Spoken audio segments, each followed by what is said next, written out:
Selamat petang saudara-saudari di dalam Tuhan. Sebelum kebaktian dimulai, untuk yang membawa HP silakan di silent ataupun dimatikan dahulu agar tidak mengganggu kebaktian. Terima kasih.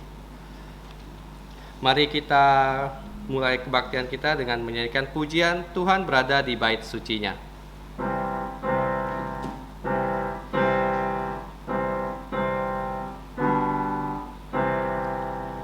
Tuhan berada di bait sucinya, semua orang di hadapan Tuhan sujudlah, berdiam diri sembah sujud. Amin. Mari kita bersatu teduh. Saat teduh dimulai. Roma pasal 11 ayat 36. Sebab segala sesuatu adalah dari Dia, oleh Dia, dan kepada Dia, untuk Dialah kemuliaan sampai selama-lamanya. Amin. Mari kita bangkit berdiri dan menyanyikan pujian nomor 8, Masyurkan Rajamu. Pujian nomor 8, Masyurkan Rajamu.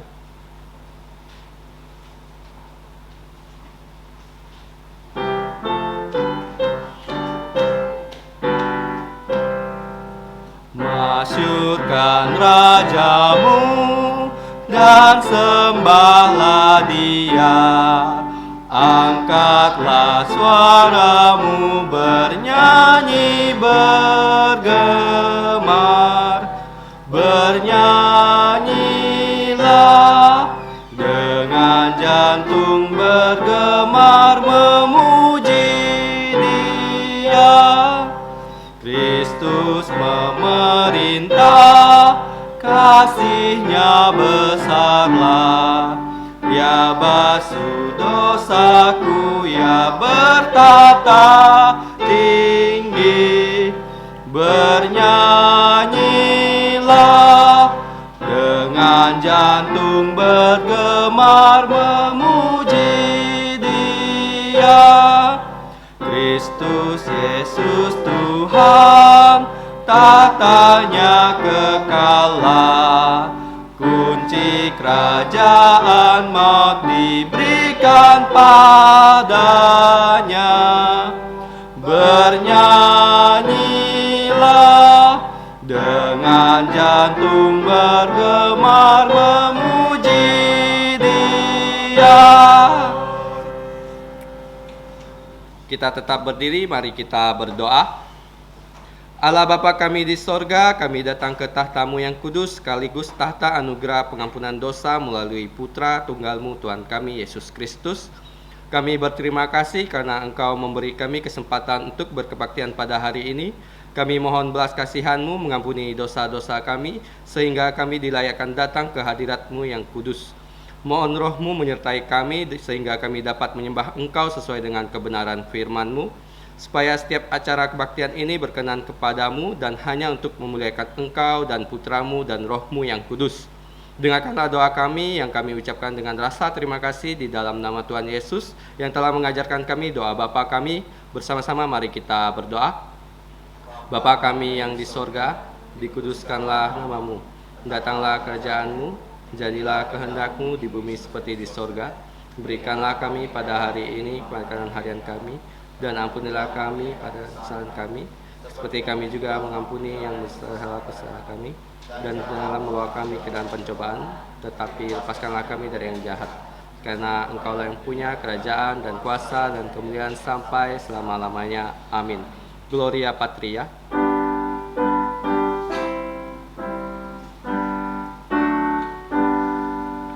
Hormat diberi untuk Bapa, Putra, dan Roh Kudus, dari mula sampai sekarang dan seterusnya. Termulia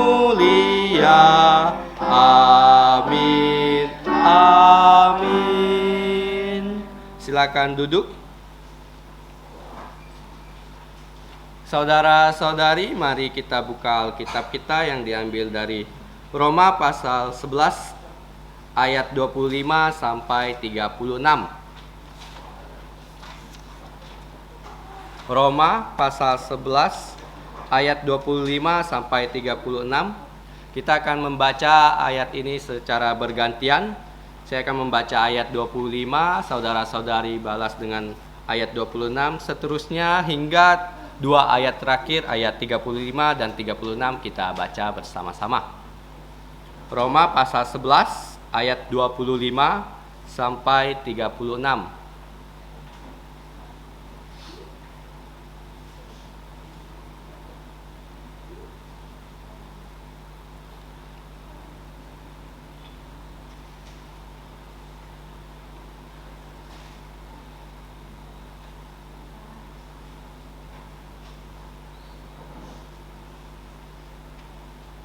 Jika sudah membuka Alkitabnya dari Roma pasal 11 ayat 25 sampai 36, kita akan baca. Mari kita baca. Roma pasal 11 ayat 25 sampai 36. Penyelamatan Israel. Sebab saudara-saudara, supaya kamu jangan menganggap dirimu pandai, aku mau agar kamu mengetahui rahasia ini. Sebagian dari Israel telah menjadi tegar sampai jumlah yang penuh dari bangsa-bangsa lain telah masuk. 26. Seluruh Israel akan diselamatkan seperti ada tertulis, dari Sion akan datang penebus, ia akan menyingkirkan segala kefasikan daripada Yakub. Dan inilah perjanjianku dengan mereka, apabila aku menghapuskan dosa mereka. Mengenai Injil, mereka adalah seteru Allah oleh karena kamu, tetapi mengenai pilihan mereka adalah kekasih Allah oleh karena nenek moyang. Sebab Allah tidak menyesali kasih karunia dan panggilannya. Sebab sama seperti kamu dahulu tidak taat pada Allah, tetapi sekarang beroleh kemurahan oleh ketidaktaatan mereka. Demikian juga mereka sekarang tidak taat, supaya oleh kemurahan yang telah kamu peroleh, mereka juga akan beroleh kemurahan. Sebab Allah telah mengurung semua orang dalam ketidaktaatan, supaya ia dapat menunjukkan kemurahannya atas mereka semua. Oh, alangkah dalamnya kekayaan hikmat dan pengetahuan Allah, sungguh tak terselidiki keputusan-keputusannya, dan sungguh tak terselami jalan-jalannya. Sebab siapakah yang mengetahui pikiran Tuhan, atau siapakah yang pernah menjadi penasehatnya? Sama-sama? Atau siapakah yang pernah memberikan suatu kepadanya sehingga ia harus menggantikannya? Sebab segala sesuatu adalah dari Dia, dan oleh Dia, dan kepada Dia. Bagi Allah, Dialah kemuliaan sampai selama-lamanya. Puji Tuhan, dengan firman yang kita sudah bacakan bersama-sama. Selanjutnya kita menyanyikan sebuah pujian. Pujian nomor 206, Ku giranglah Yesus cintaku. Pujian nomor 206, Ku giranglah Yesus cintaku.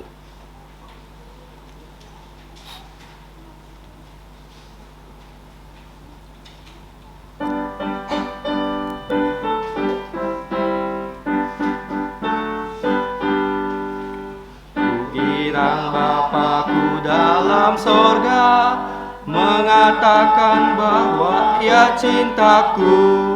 Firman-Nya heran dan amat indah, besar anugerah-Nya ya cintaku. Ku giranglah Yesus cintaku, ya cintaku, ya cintaku. Ku giranglah Yesus cintaku, sungguh Ia cintaku. Acapku jauh lupakannya, tetap tak pernah Ia membuangku.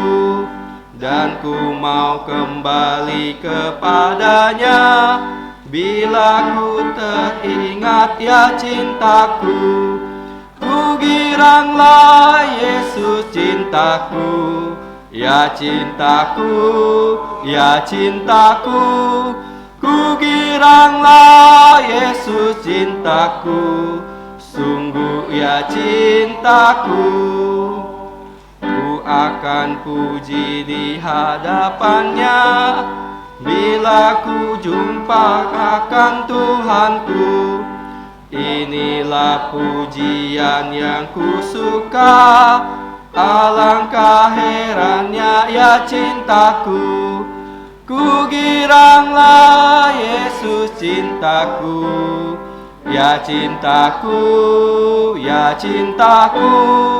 Ku giranglah Yesus cintaku, sungguh ya cintaku. Saudara-saudari, mari kita lihat ayat hafalan yang terdapat di buletin, yang diambil dari Roma pasal 11 ayat 36. Kita akan membaca ayat ini sebanyak 2 kali, dan kali ketiga kita akan mencoba menghafalkannya bersama-sama.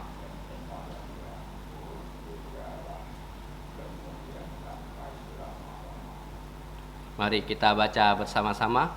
3, 2, 1. Roma pasal 11 ayat 36.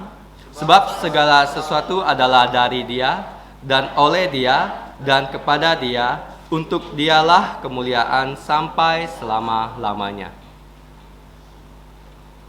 Sekali lagi kita baca bersama-sama. 3, 2, 1. Roma pasal 11 ayat 36. Sebab segala sesuatu adalah dari Dia, dan oleh Dia, dan kepada Dia, untuk Dialah kemuliaan sampai selama-lamanya. Saya akan memberi waktu pada kita semua untuk mencoba menghafalkannya tanpa melihat teks di buletin. Roma pasal 11 ayat 36. Sebab segala sesuatu adalah dari Dia, oleh Dia, dan oleh Dia, dan kepada Dia. Untuk Dialah kemuliaan sampai selama-lamanya.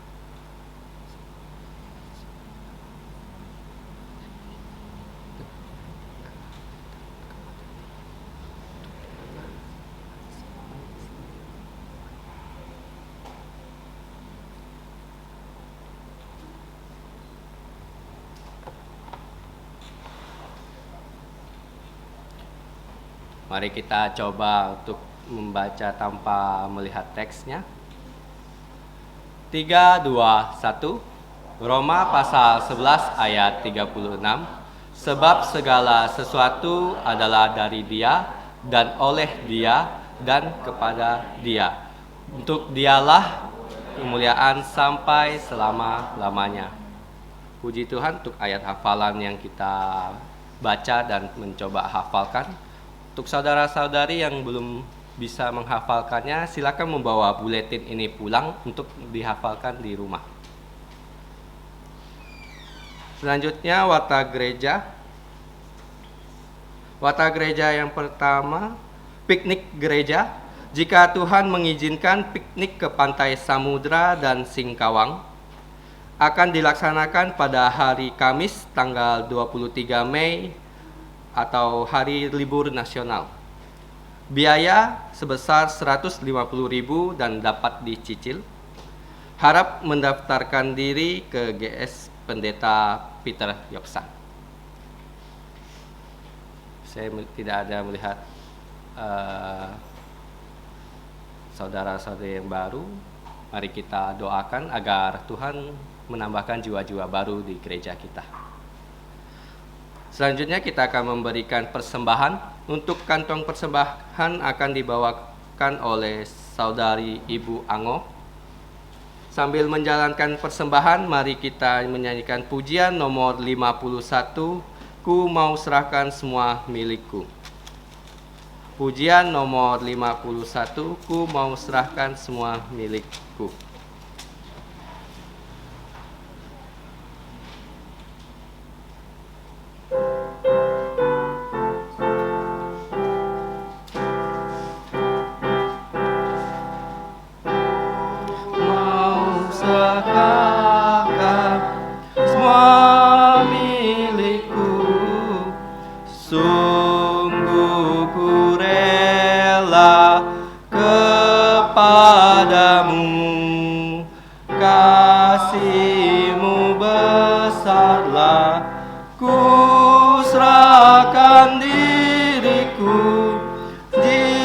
jiwa dan jantungku ku serahkan.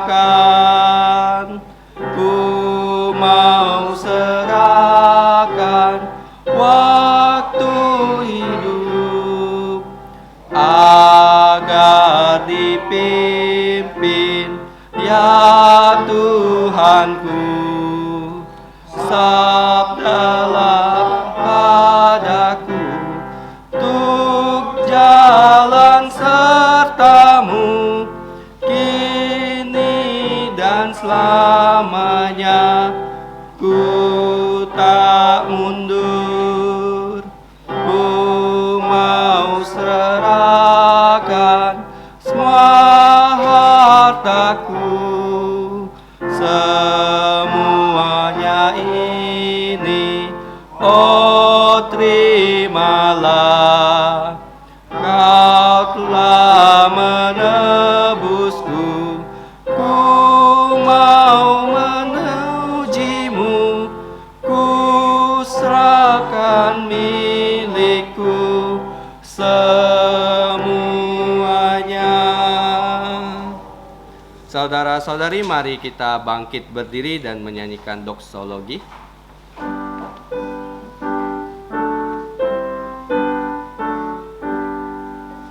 Puji Allah sumber berkat, puji Dia semua ciptaannya, puji Dia para malaikat, Bapa, Putra, dan Roh Kudus.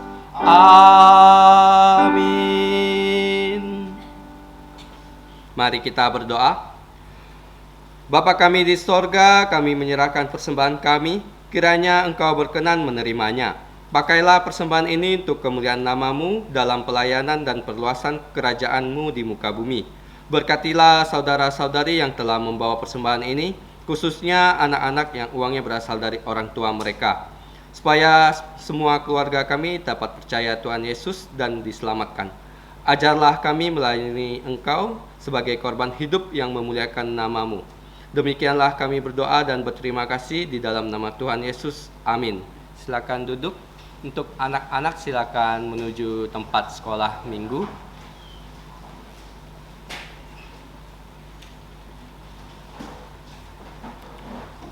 Selanjutnya kita akan mendengarkan firman Tuhan yang akan disampaikan oleh PI Rudikus dengan tema segala sesuatu untuk kemuliaan nama Tuhan. Kepada hambanya kami persilakan. Selamat malam saudara-saudari yang terkasih di dalam Tuhan kita Yesus Kristus. Sebelum kita mendengarkan firman Tuhan, mari kita berdoa. Mari kita berdoa.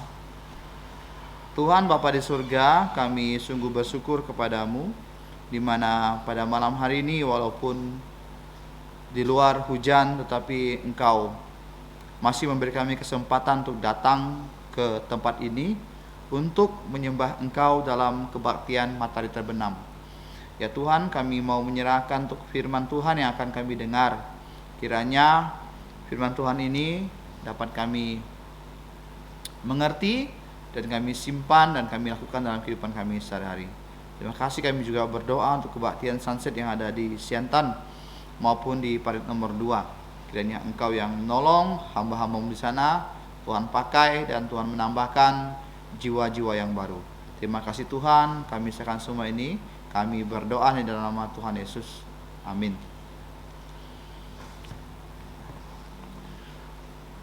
Kalau kita lihat dalam teks bahasa Indonesia, perikop ini diberi judul dengan penyelamatan Israel. Kalau kita menghubungkan dengan khotbah di Kalvari Kuburaya, itu sangat berhubungan erat. Karena dikatakan tentang Israel. Nah, kita lihat di sini di ayat 25 dikatakan, sebab saudara-saudara, supaya kamu jangan menganggap dirimu pandai, Aku mau agar kamu mengetahui rahasia ini. Sebagian dari Israel telah menjadi tegar sampai jumlah yang penuh dari bangsa-bangsa lain masuk. Nah, di sini dikatakan bahwa bangsa Israel adalah bangsa yang unik. Kenapa? Karena mereka dipilih oleh Tuhan untuk menjadi atau yang menurunkan Mesias. Sedangkan kalau kita melihat kilas balik dalam kitab Kejadian, itu bangsa Israel adalah bangsa yang benar-benar tegar tengkuk dan tidak mau mendengarkan atau mengingat kebaikan dari Allah nenek moyang mereka. Bangsa Israel itu terbentuk dari satu orang yang bernama Abraham. Abraham dipanggil Tuhan pada waktu itu di daerah Mesopotamia, dan dia dipanggil untuk keluar dari tempatnya yang baik, yang kondusif. Dia keluar untuk pergi ke suatu tempat yang tidak pernah ia ketahui. Nah, inilah dinamakan iman. Iman adalah sesuatu yang kita percayai walaupun kita tidak pernah melihatnya. Abraham mempunyai iman seperti itu. Nah, setelah itu Abraham dipanggil keluar bersama dengan istrinya yang bernama Sarah, dan pada waktu itu mereka tidak mempunyai anak. Usia mereka sudah lanjut dan dikatakan mati pucuk. Kalau dalam ilmu kedokteran itu sudah tidak menstruasi lagi, artinya sudah tidak mungkin bisa melahirkan. Tetapi Allah berjanji kepada Abraham bahwa melalui anaknya, semua bangsa akan diberkati. Makanya Tuhan memberikan suatu mujizat yang luar biasa dari kandungan Sarah. Di situ ada seorang anak yang bernama Ishak. Ishak ini nanti akan menikah dengan Ribka. Dan kalau kita membaca dari kitab Kejadian pasal 24, perjodohan mereka sangatlah unik. Abraham tidak mau Ishak itu menikah dengan orang-orang Kanaan. Dia menyuruh Eliezer untuk mencarikan istri ke luar untuk menikah dengan Ishak. Nah, setelah itu di dalam kandungan Ribka ada Yakub dan ada Esau. Nah, dalam hal ini Yakub dan Esau, kalau kita melihat nenek moyang orang Israel dari Yakub itu dikatakan dia adalah seorang penipu. Kenapa? Karena dia menipu abangnya Esau. Tetapi kalau kita melihat kenapa Allah masih memilih Yakub untuk menurunkan umat pilihan. Dari Yakub itu Allah mengganti namanya menjadi Israel. Dan di Israel di situ juga ada 12 suku. Jadi anak Yakub itu ada 12. Nah, disitulah dinamakan suku-suku Israel. Dan Yehuda dipilih untuk menurunkan Mesias. Nah, kalau kita melihat bahwa Yehuda itu sebenarnya tidak layak. Kenapa? Karena hidupnya amburadul. Tapi kenapa Tuhan masih memilih dia untuk menurunkan Mesias, untuk menurunkan Tuhan Yesus? Nah, ini adalah rahasia. Rahasia dari Allah yang tidak akan pernah kita ketahui. Nanti pada saat kita mempunyai tubuh mulia, kita dipanggil pulang di surga, kita baru belajar dan belajar. Kenapa yang dipilih itu Yakub bukan Esau? Kenapa yang dipilih itu Ishak, bukan Ismail. Kenapa dan kenapa? Ini adalah pertanyaan besar di benak kita. Kapan jawabannya? Nanti tunggu kita di surga. Makanya di surga kita bukannya memuji Tuhan, kita belajar. Seperti sekarang kita belajar. Nah, kita lihat, ini adalah rahasia dari Allah. Dalam Ulangan 29 ayat 29 mengatakan itu rahasia itu milik Allah. Dan ada rahasia yang kita tidak ketahui. Nah, rahasia ini ya dikatakan bahwa sebagian dari Israel telah menjadi tegar sampai jumlah yang penuh dari bangsa-bangsa lain. Artinya begini, Israel untuk saat sekarang mereka tidak mengabarkan Injil. Dan tugas pengabaran Injil itu diberikan kepada bangsa-bangsa lain. Artinya seperti pohon zaitun yang kita belajar minggu lalu. Pohon zaitun sejati itu bangsa Israel. Tapi kita adalah ranting yang dicangkokkan ke pohon sejati itu. Kita adalah bangsa-bangsa lain yang tidak bersunat, yang dipercayakan untuk memberitakan Injil. Bukan bangsa Israel. Tetapi nanti di akhir zaman dalam kitab Wahyu dikatakan bahwa nanti penginjil-penginjil itu berasal dari bangsa Israel, yaitu ke-12 suku, masing-masing suku 12.000. Artinya 144.000 penginjil bangsa Israel, mereka akan mengabarkan Injil. Kapan? Itu di saat semua orang percaya sudah diangkat. Kalau kita sampai sekarang ya masih hidup, Yesus datang, kita akan diangkat, diubah, mempunyai tubuh mulia.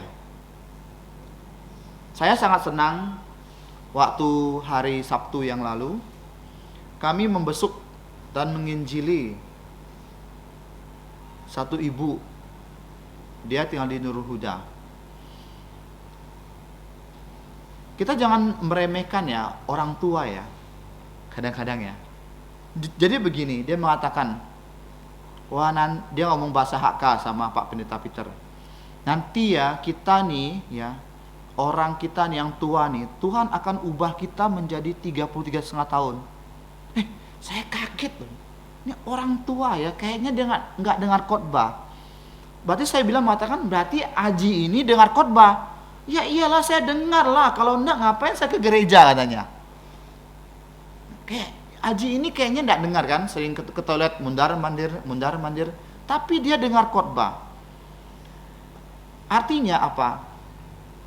Ketika Tuhan Yesus datang kedua kali, kita ya walaupun kita umurnya 60, 70 yang masih hidup, seketika itu juga Tuhan mengubah kita ya mendapatkan tubuh mulia seperti tubuh Tuhan Yesus yang berumur 3,5 tahun ketika dia diangkat ke surga.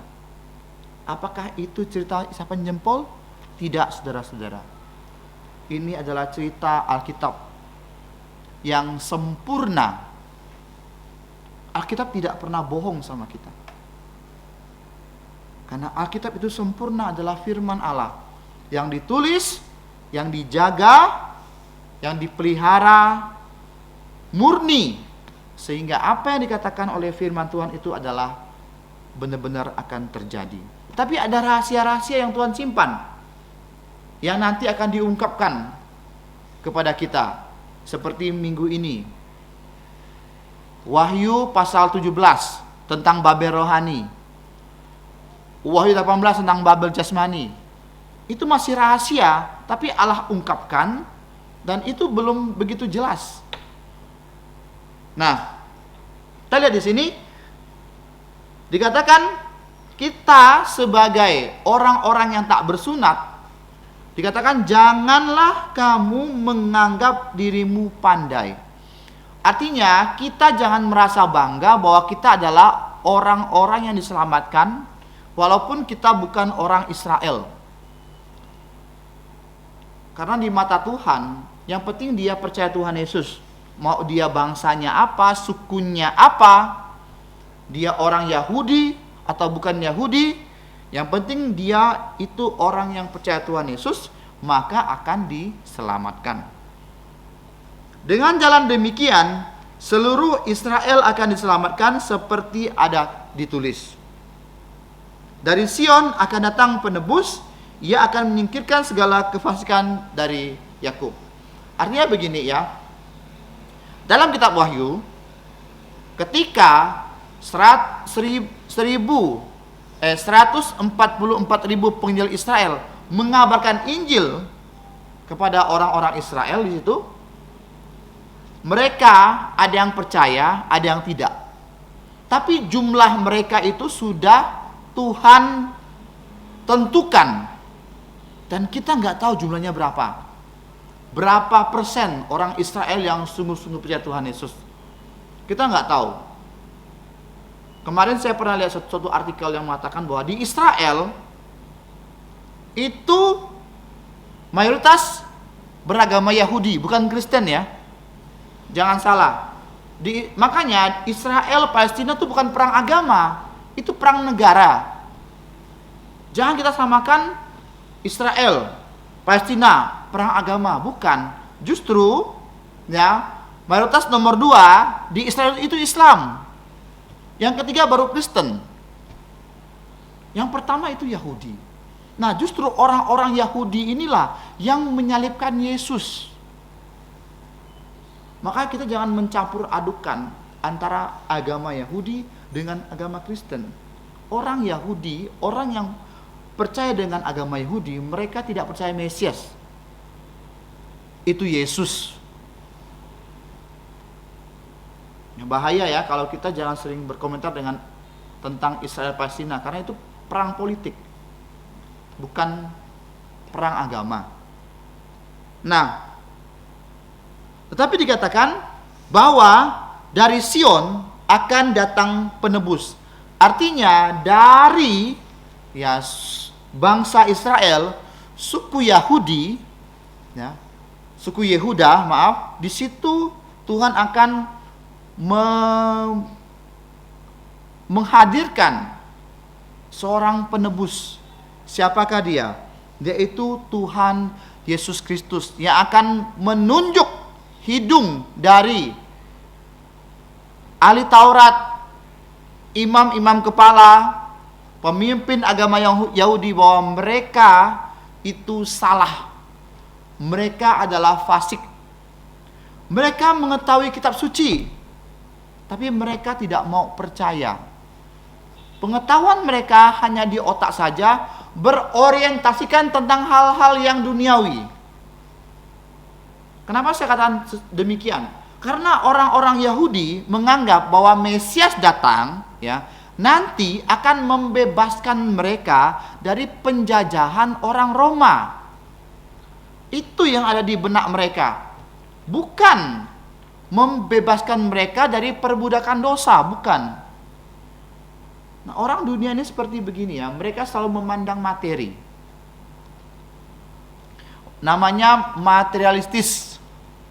Hanya materi saja yang menjadi tolak ukur dalam kehidupan mereka. Orang yang sukses, orang yang benar, bukan dilihat sekaya apakah dia. Bukan seperti itu. Karena setan bisa beri kamu kekayaan, no? Percaya nggak?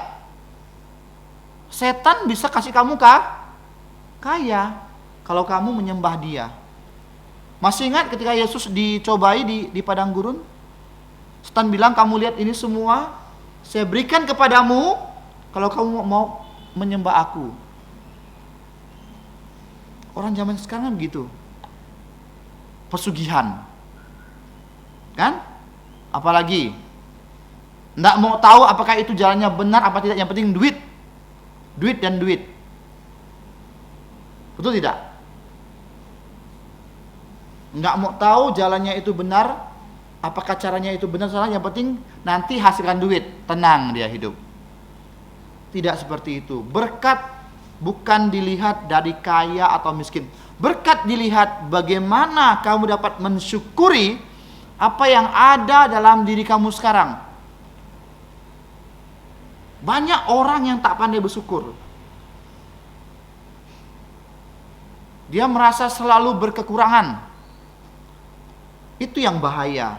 Dan itu akan memicu suatu keinginan untuk memperoleh lebih dan lebih dengan cara apapun. Saya tidak mengatakan bahwa kamu kaya itu dosa, tidak ya. Tapi caranya loh gitu. Cara yang kamu lakukan itu berdosa, dan uang itu uang yang tidak baik. Dan dikatakan uang itu yang berdosa itu tidak boleh masuk dalam kotak persembahan. Artinya uang yang dengan didapatkan dengan cara yang salah itu uang panas. Tidak boleh masuk dalam kotak persembahan. Dan walaupun uang itu masuk dalam persembahan, kita kan nggak tahu. Dan kamu tidak diberkati dari hal itu. Itu. Inilah yang disalah mengerti oleh orang-orang Yahudi. Tetapi di ayat 27 mengatakan, dan inilah perjanjianku dengan mereka, apabila aku menghapus dosa mereka. Mengenai Injil, mereka adalah seteru Allah karena kamu. Jadi kalau mengenai Injil, orang Yahudi tidak menerima Yesus. Mereka adalah seteru Allah. Tetapi ya, perjanjian Allah dengan orang Yahudi tidak akan pernah berubah. Bahwa mereka adalah umat pilihan. Artinya di satu sisi, yang tidak percaya akan musnah. Tetapi yang di satu sisi lain, yang percaya, yang dipelihara oleh Allah, mereka akan terjaga sampai selama-lamanya. Dan keselamatan datang dari orang Yahudi. Artinya apa? Mesias datang berasal dari keturunan Yahudi. Adil bukan? Jadi kita tidak boleh membanggakan diri kita. Contohnya begini, kita tidak boleh membanggakan nenek moyang kita, asal usul kita. Yang intinya, yang penting, orang apapun kamu, golongan manapun kamu, asal kamu percaya kamu adalah anak-anak Allah. Makanya Rasul Paulus itu ditugaskan oleh Allah khusus mengabarkan Injil untuk bangsa yang tak bersunat. Bangsa bukan orang Yahudi. Jadi ke-11 rasul itu, dari Simon, Andreas, semuanya itu mereka mengabarkan Injil khusus untuk di daerah orang-orang Yahudi. Tetapi Tuhan mengkhususkan satu misionaris terbesar di dunia, yaitu Paulus, untuk keluar dari zona orang-orang Yahudi ke Eropa, ke Italia, untuk mengabarkan Injil ke sana. Nah, dikatakan, tetapi mengenai pilihan mereka adalah kekasih Allah oleh karena nenek moyang mereka. Nah, kita lihat di sini bahwa orang Yahudi dipelihara oleh Allah. Tadi pagi di Kabar Kuburaya dikatakan bahwa di setiap zaman orang Yahudi mau dimusnahkan oleh iblis melalui agen-agennya. Yang pertama, Firaun mau memusnahkan orang Israel. Tuhan munculkan Musa untuk menolong bangsa Israel keluar dari Mesir. Di kitab Ester ada yang dinamakan Haman. Haman mau memusnahkan orang Yahudi, tapi ada Mordekai. Mordekai yang bersama Ester menyelamatkan orang Yahudi. Di Perang Dunia Kedua, Hitler mau membunuh orang Yahudi, mau memusnahkan orang Yahudi, tidak bisa. Bahkan orang-orang Yahudi itu, orang-orang Israel itu membentuk suatu negara. Itu adalah tanda bahwa kasih Allah setia kepada mereka secara perjanjian kepada nenek moyang mereka. Tapi sebagian mereka memang ada yang nggak percaya loh. Karena nanti di kitab Wahyu ya ada orang-orang Israel, penginjil-penginjil orang Israel yang nanti ya jumlahnya sudah genap, barulah tiba penghakiman ke seluruh dunia. Nah, dikatakan di sini sebab Allah ayat 9, sebab Allah tidak menyesali kasih karunia dan panggilannya. Sebab sama seperti kamu dahulu tidak taat kepada Allah, tapi sekarang kamu beroleh kemurahan oleh ketidaktaatan mereka. Artinya begini, karena orang Yahudi menolak pemberitaan Injil, jadi Injil itu sekarang sudah dialihkan kepada bangsa-bangsa tak bersunat. Itu loh artinya. Jadi oleh karena ketidaktaatan mereka, kamu beroleh kemurahan. Itu loh maksudnya firman Tuhan ini. Nah, demikian juga mereka sekarang tidak taat supaya oleh kemurahan yang kamu peroleh, mereka juga beroleh kemurahan. Artinya begini, di saat Yesus datang kedua kali, orang-orang yang percaya Yesus diangkat, dan mereka akan kaget, kok orang Kristen diangkat, kenapa? Mereka baru sadar bahwa Yesus adalah Sang Mesias. Jadi itu yang dimasukkan firman Tuhan ini. Sebab Allah mengurung semua orang dalam ketidaktaatan supaya ia dapat menunjukkan kemurahannya atas semua orang. Nah, ini adalah rahasia Allah tentang predestinasi. Allah memilih sebagian orang untuk diselamatkan, dan Allah mengizinkan sebagian orang untuk mereka tidak percaya dan dibinasakan. Ini adalah rahasia yang tidak akan pernah kita ketahui sampai nanti kita jumpa dengan Tuhan Yesus. Kenapa ada seperti itu? Kenapa sih ada orang yang diizinkan untuk binasa dan ada orang yang dipilih untuk percaya? Kayaknya Allah itu pilih kasih, bukan? Tapi inilah kekuasaan Allah di tangan Allah mutlak. Karena apa? Karena segala sesuatu untuk kemuliaan, kebesaran nama Tuhan. Dan dikatakan ayat 33, oh alangkah dalamnya kekayaan hikmat dan pengetahuan, sungguh tak terselidiki keputusan-keputusannya, dan sungguh tak terselami jalan-jalannya. Pikiran kita tuh kecil, otak kita kecil. Kita nggak dapat menyelami apa yang Allah pikirkan. Terkadang segala sesuatu yang terjadi tidak pernah kita ketahui. Manusia mencoba untuk mencari kehidupan di luar bumi, kan? Karena dikatakan bumi ini akan musnah sekian tahun lagi. Manusia mencoba seperti itu, mencari kehidupan di selain bumi. Tapi apakah mereka akan berhasil? Jawabannya tidak. Karena Allah hanya mengizinkan kehidupan manusia ada di bumi, tidak mengizinkan kehidupan di luar bumi. Hikmat Allah itu sungguh luar biasa, tidak akan pernah kita selami. Keputusan Allah ya tidak akan pernah kita tahu jalan-jalannya Tuhan. Ini rahasia Tuhan. Seperti kayak kita sekarang kan, Saya tidak pernah mengenal Ibu Angu zaman dulu.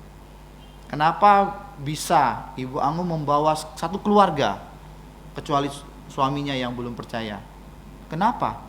Kenapa yang dulu Lucy sekolah di GB tiba-tiba bisa ke Gapi Kuburaya? Kenapa?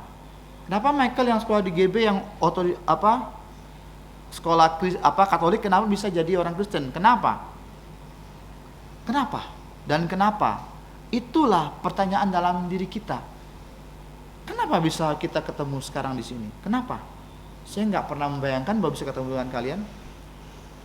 Kenapa? Itu rahasia Tuhan. Dan saya juga kadang-kadang bingung kenapa saya bisa ketemu dengan istri saya sekarang. Saya pun bingung kalau mau dilihat, kalau mau dipikir. Dia jauh di sana, nggak kenal, nggak ada hubungan apa. Kok bisa ketemu sekarang? Dan kenapa sekarang dia bisa jadi ikut melayani di sekolah Kristen Kalvari? Kenapa? Padahal dulu nggak mau. Kenapa sekarang bisa? Itu rahasia Tuhan.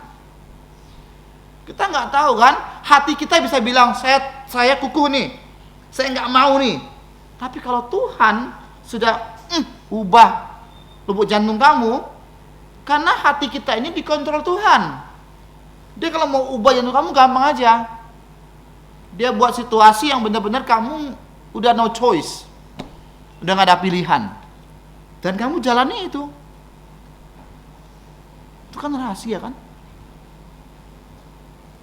Dan kan bahwa saya akan bisa berkhotbah di sini. Padahal saya backgroundnya bukan dari orang percaya. Orang tua saya bukan orang percaya. Orang tua saya asal ada makan dia percaya, tak ada makan dia nggak percaya.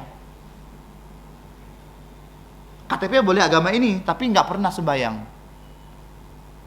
Hanya saat hari besar baru sembahyang.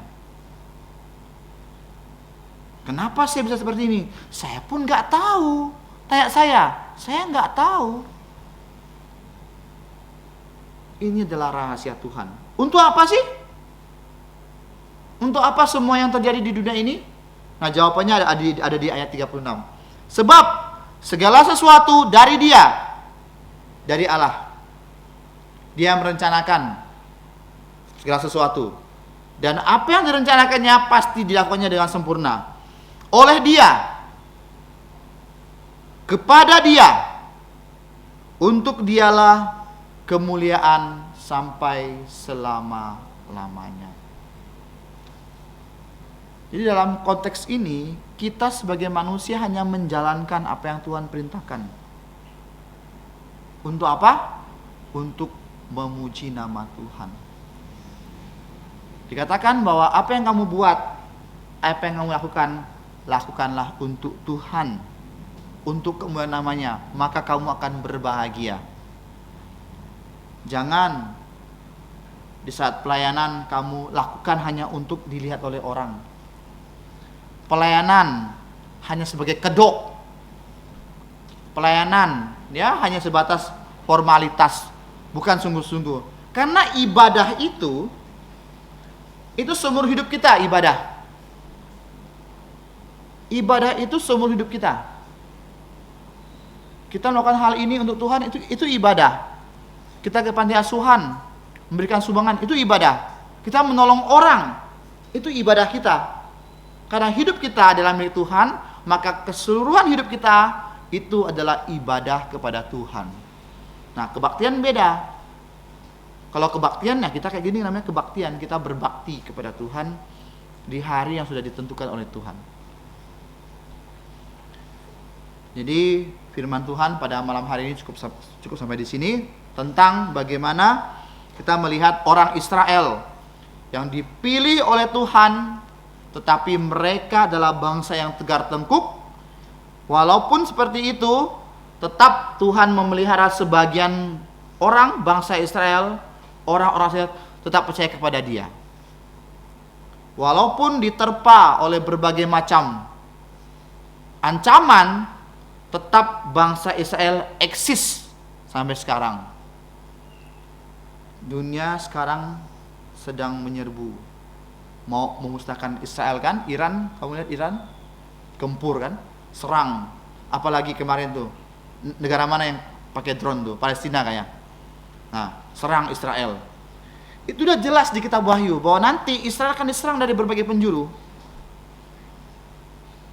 Walaupun seperti itu, mereka tidak akan hancur. Akan tetap Tuhan pelihara. Dan Tuhan akan datang sebagai penyelamat dari Israel dan akan mendirikan kerajaan 1000 tahun. Di situ kita sudah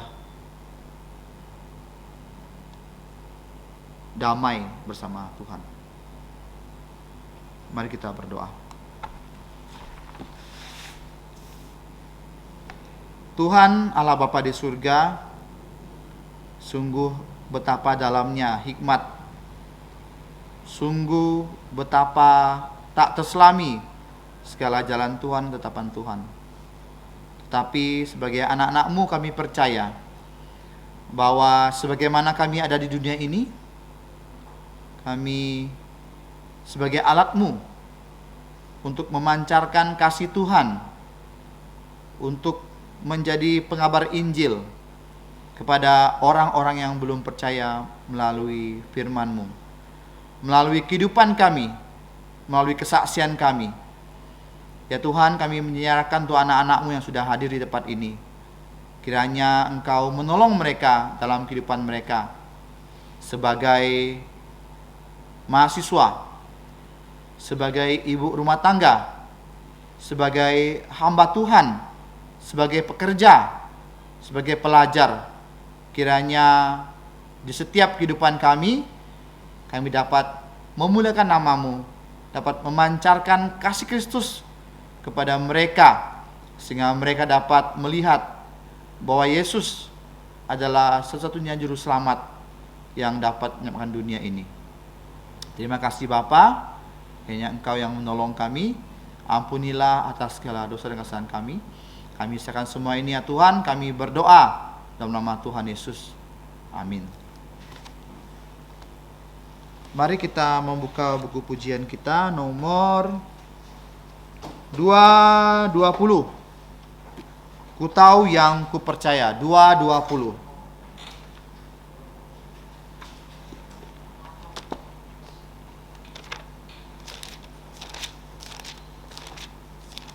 Silakan berdiri.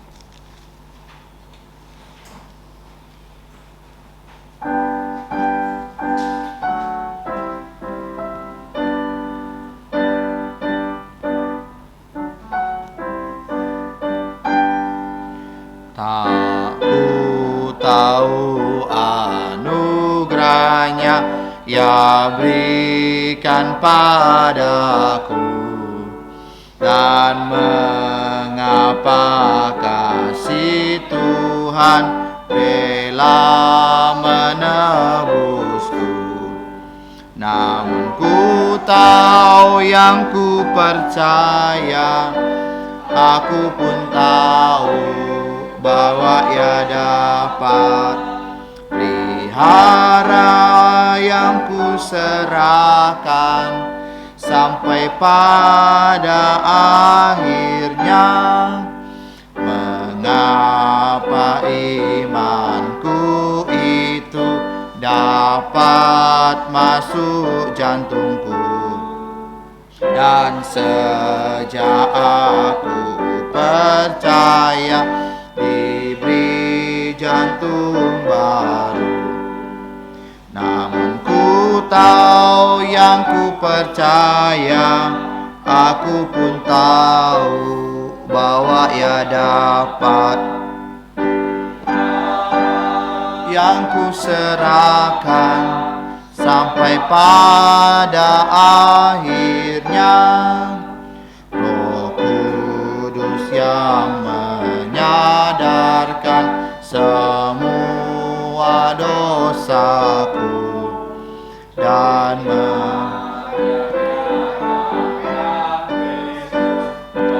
aku padanya. Namun ku tahu yang ku percaya, aku pun tahu bahwa Ia dapat pelihara yang ku percaya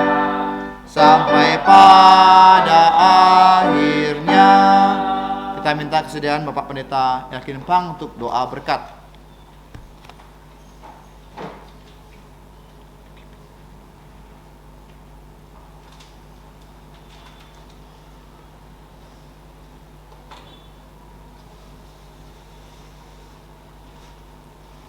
Cảm謝主恩典，自家已經聽了了嘅，如你傳托所傳講嘅信息，當然嘅話能夠開採自家民間人先辦行，先未自家腳前嘅定如何講神法嘅力量。如果要上帝老師仲差，那麼自家必定會特先採嚟嘅世界行。自家結束建造時呢經布阿媽之必自家ở梁書有聖經裡面所引起祝福。自家認真站錯，當然我主耶穌基督恩惠、天父上帝嘅慈愛、聖靈嘅感動與交通，常常亦終天上門中差，從今時一直到永永遠遠。阿門，阿門，頌。阿門，阿門，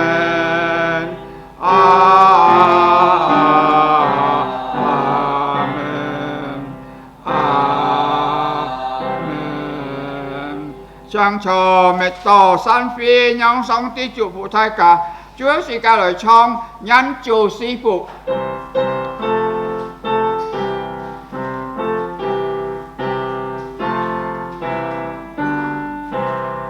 Tuhan memberkatimu, Tuhan lindungi menyinarimu, memberi kasih karunia, Tuhan menyinarimu dengan wajahnya, memberi kasih karunia, karunia